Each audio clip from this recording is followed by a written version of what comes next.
राधे राधे। जय जय श्री राधे। श्री हरिवंश राधा वल्लभ लाल की जय हो। सभी संतों हरिभक्तों की जय हो। हमारे ठाकुर जी महाराज की जय हो। युगल जोड़ी सरकार की जय हो। वृंदावन धाम की जय हो। बांके बिहारी लाल की जय हो। हमारे ठाकुर जी महाराज की जय हो। पूज्य गुरुदेव महाराज की जय हो। सभी संतों हरिभक्तों की जय हो। जय श्री राधे। बहुत बहुत स्वागत है आपका हमारे चैनल में।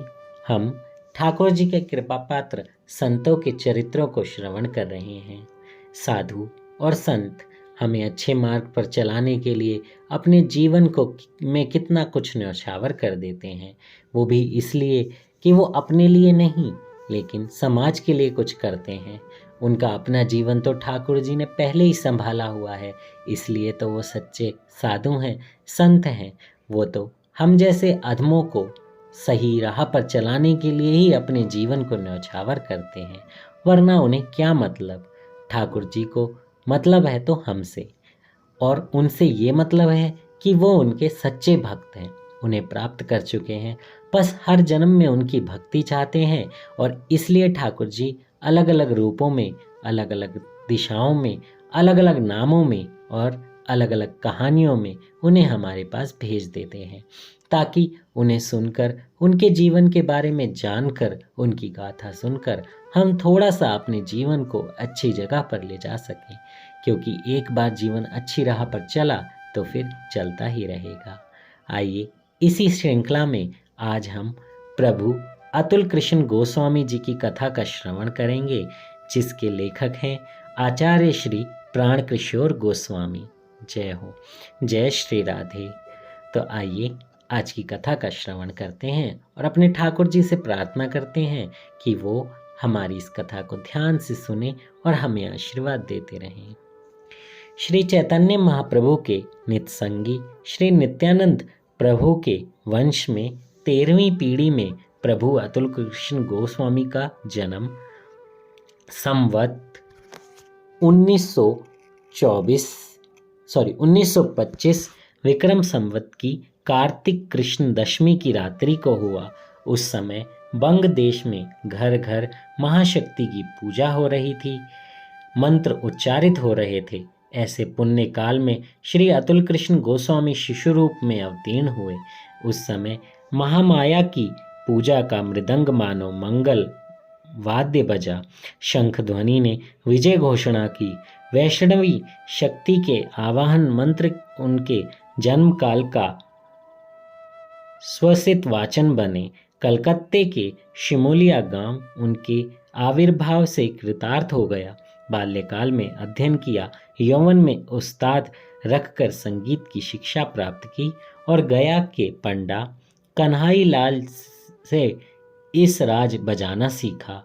इस प्रकार रसिकता और सहृदयता के द्वारा वे एक विविध नागरिक के रूप में प्रसिद्ध हो गए। इसके बाद उन्होंने कुछ दिनों तक व्यवसाय भी किया, परंतु सांसारिक उल्लास विलास में उनको कहाँ तृप्ति मिलती।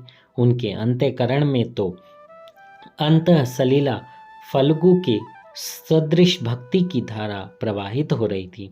सांसारिक जीवन में उनको रस कैसे मिल सकता था।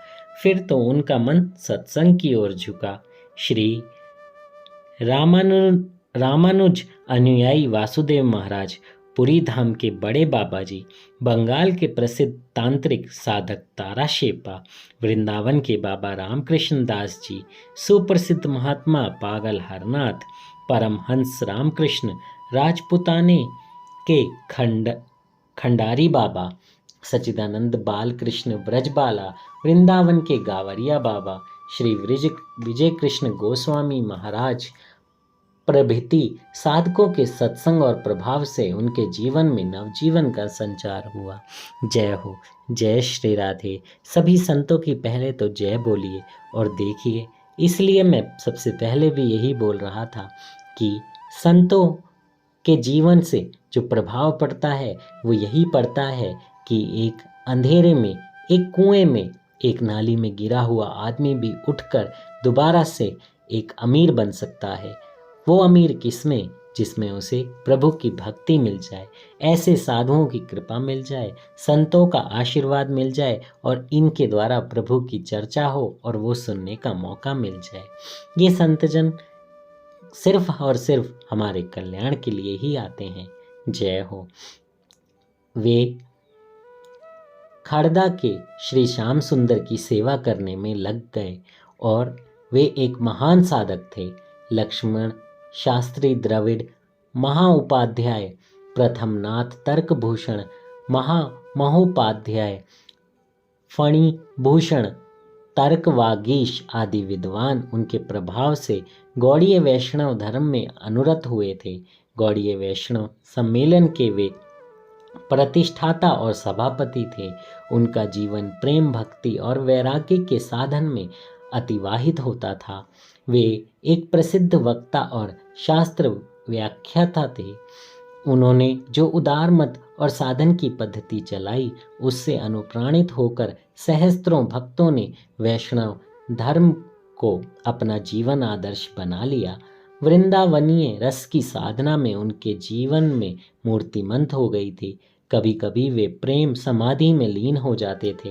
उनके वचन सुदुक्ति संग्रह नामक पुस्तक में प्रकाशित हुए हैं।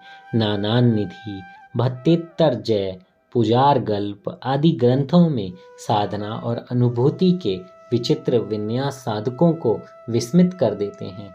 साहित्य के द्वारा भागवत रस वितरण करना उनके जीवन की विशेषता है। वे आदर्श भक्त महापुरुष अपने नित्य के व्यवहार की सामग्री को भी प्रार्थियों को दान कर देते थे। उन्होंने जीवन में जो अर्थ संचय किया था, उसका अधिकांश उन्होंने रोगियों की चिकित्सा के लिए कारसिया अस्पताल को दान कर दिया। संगीताचार्य विष्णु दिगंबर जी उनके अंतरंग मित्र थे।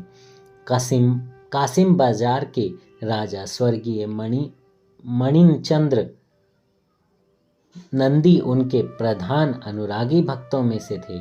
वे कभी काशी, कभी पुरी तो कभी वृंदावन में वास करते थे। महात्मा तुलसीदास जी की नाम महिमा दोहावली को तुलसी मंजरी नाम से बंगला भाषा में व्याख्या के साथ उन्होंने प्रकाशित किया था। सन 2001 में वे माघी अमावस्या के दिन इस लौकिक शरीर का त्याग करके अपने प्रियतम श्री राधा श्याम सुंदर के पाद पद्मों में विलीन हो गए।